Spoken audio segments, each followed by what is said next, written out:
Le 9 mars 2026, nous sommes dans la 5e année, au 14e jour depuis le début de l'invasion totale. Bienvenue, je vous présente le rapport de situation. Dans le rapport d'aujourd'hui, nous analysons l'évolution de la guerre des drones, notamment la défense anti-drone, et les changements locaux du front près de Pokrovsk. Nous observons aussi des frappes ciblées sur les radars et structures de commandement pour affaiblir la défense russe, et bien d'autres actions. Une vidéo montre un drone intercepteur ukrainien Sting détruisant un drone kamikaze Shahed au-dessus de l'Ukraine. Le drone intercepte directement la cible en plein vol et la fait s'écraser par une collision. C'est la nouvelle stratégie du côté ukrainien.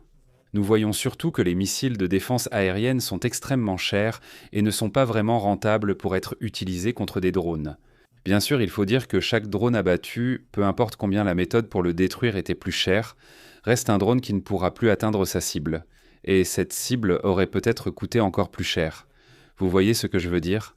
Si par exemple un drone Shahed ne coûte qu'environ 120 000 $, mais qu'il peut toucher une cible comme une position radar importante qui coûte 40 millions de dollars, alors on n'hésite pas à l'abattre avec un missile à 2 millions de dollars. Même si 2 millions de dollars pour le missile, c'est beaucoup trop cher pour un drone aussi bon marché. Au final, cela protège quand même une cible qui a une valeur bien plus importante, si l'on ne considère que le prix financier. Mais comme l'Ukraine, qui ne peut presque rien produire elle-même et reçoit beaucoup, voire presque tout, de l'Occident. Il faut donc être économe. Car ces missiles coûteux sont surtout conçus pour intercepter des missiles de croisière ou des missiles balistiques, et pas seulement pour abattre de simples drones bon marché, pour lesquels en théorie on pourrait aussi employer une mitrailleuse lourde, bien moins coûteuse. Nous avons donc cherché une autre solution, car les mitrailleuses ne sont pas toujours disponibles et rien ne garantit que le tireur en aura une pour abattre un drone. Et c'est précisément pour cette raison que des drones intercepteurs ont été développés, comme cette chose ici. Et justement, ce drone intercepteur relativement simple, d'une valeur d'environ 3 500 $, donc pas si cher que ça, font partie des systèmes que l'Ukraine a maintenant envoyés dans le golfe Persique. Ainsi, les forces armées américaines, plus ou moins non préparées, ont quelque chose en main contre les drones Shahed. Ne vous méprenez pas sur ce que je dis. Les États-Unis ont plusieurs moyens d'intercepter les drones Shahed, mais un Shahed coûte peu à produire, contrairement aux missiles PAC-3 utilisés pour la défense. C'est le même problème que nous voyons en Ukraine. Dans les premiers jours des combats, les États-Unis ont tiré des missiles de défense aérienne d'une valeur de près de 4 milliards de dollars pour se défendre contre de petits drones bon marché, qui coûtent chacun environ 120 000 € ou 120 000 $, et c'est ce que je voulais dire par non préparé. Ce n'est pas que les drones ne puisseront pas être interceptés, mais plutôt que les bons ou les moyens rentables pour le faire manquent. Il faut pouvoir l'approuver économiquement. Les drones livrés sont donc censés aider à protéger leur flotte ou leur base dans les pays voisins contre les drones Shahed iraniens. Et c'est plutôt bien pour l'Ukraine. Si l'on y réfléchit, si cette guerre en Ukraine n'avait pas lieu, nous n'aurions personne ici en Europe pour fabriquer de tels drones, ni personne capable de les fournir dans une telle variété et en aussi grand nombre, et surtout personne ayant l'expérience du combat par drone. Je ne veux absolument pas approuver la guerre, ne vous méprenez pas. Encore une fois, ce que je veux dire par là, c'est que nous pouvons beaucoup apprendre de l'Ukraine, et c'est pourquoi il est très positif qu'il existe un partenariat entre les Européens ou les pays de l'OTAN et l'Ukraine en ce qui concerne les moyens de défense contre les drones et leur développement. Le président ukrainien Zelensky a déclaré que l'Ukraine avait reçu, entre autres, 11 demandes officielles de l'étranger, dans lesquelles des États demandaient prendre de l'aide pour contrer les drones Shahed.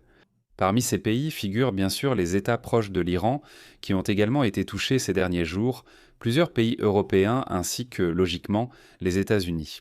Le contexte est que l'Ukraine est confrontée depuis des années, presque quotidiennement, à des attaques de ces drones kamikazes iraniens et qu'elle a donc acquis une vaste expérience pratique dans leur détection, leur brouillage et aussi dans leur interception, dont nous venons de parler. Nous ne parlons donc pas uniquement de l'interception des drones.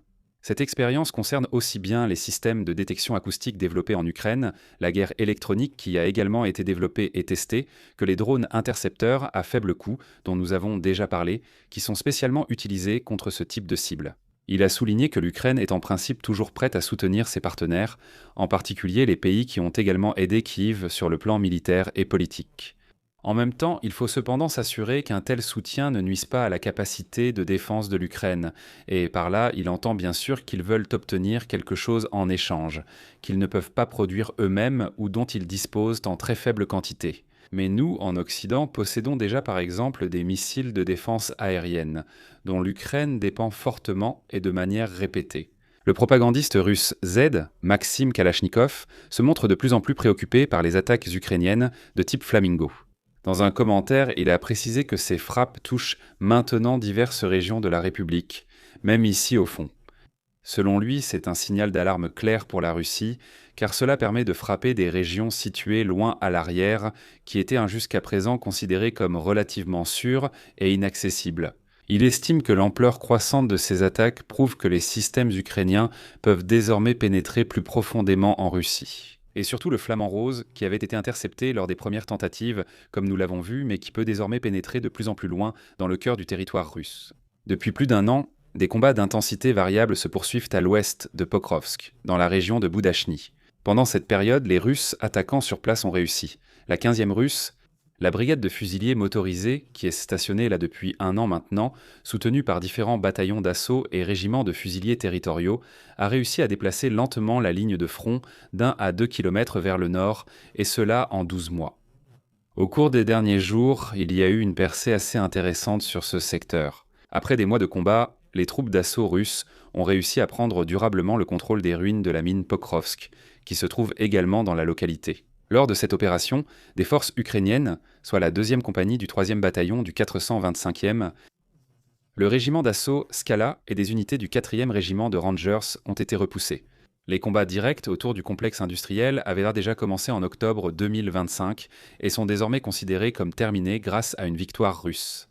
Dans les secteurs près de Boudachne, la situation reste stable.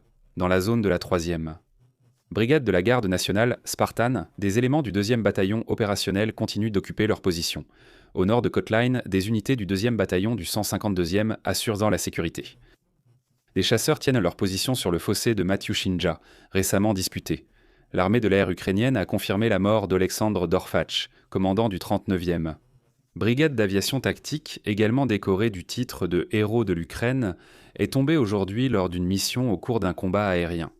Il faisait partie des pilotes les plus expérimentés des forces aériennes ukrainiennes. Depuis le début de l'invasion russe à grande échelle, il a effectué des centaines de missions de combat. Il a notamment participé aux opérations aériennes pour défendre les régions de Kiev, Kharkiv et Kherson au début de la guerre. Il a également pris part aux combats pour l'île aux serpents, qui ont joué un rôle important dans la lutte pour le contrôle du nord-ouest de la mer Noire durant les premiers mois de la guerre. Avec sa mort, l'armée de l'air ukrainienne a perdu un commandant et pilote de chasse expérimenté, engagé depuis le début de la guerre. Sa carrière est représentative de celle de nombreux pilotes ukrainiens qui sont en service presque sans interruption depuis 2022. Les forces spéciales ukrainiennes ont attaqué plusieurs radars russes en Crimée et un poste de commandement à Donetsk. Selon les autorités ukrainiennes, les systèmes suivants ont été détruits. Un radar de type 5N84A, un radar Nebu-U, qui est extrêmement coûteux et rare, ainsi que 2 autres systèmes radars situés à l'intérieur d'un radome dans la ville occupée de Yevpatoria. De plus, un élément d'un poste de commandement russe dans la région de Donetsk a été touché. Détruire ces radars est crucial dans la guerre aérienne en Crimée, car ils appartiennent au système russe d'alerte précoce et de défense aérienne. Quand ces capteurs sont hors service, la reconnaissance et la désignation des cibles présentent des failles, facilitant les attaques ukrainiennes par drones et missiles de croisière. Et je remercie tous les abonnés, les membres de la chaîne et l'équipe Algo. Un remerciement particulier au lieutenant-colonel Rennecke, Stélé Adresse, je suis Freddy Mayrofer. N'hésitez pas à vous abonner, à liker et à laisser des commentaires, et à la prochaine mise à jour de la situation.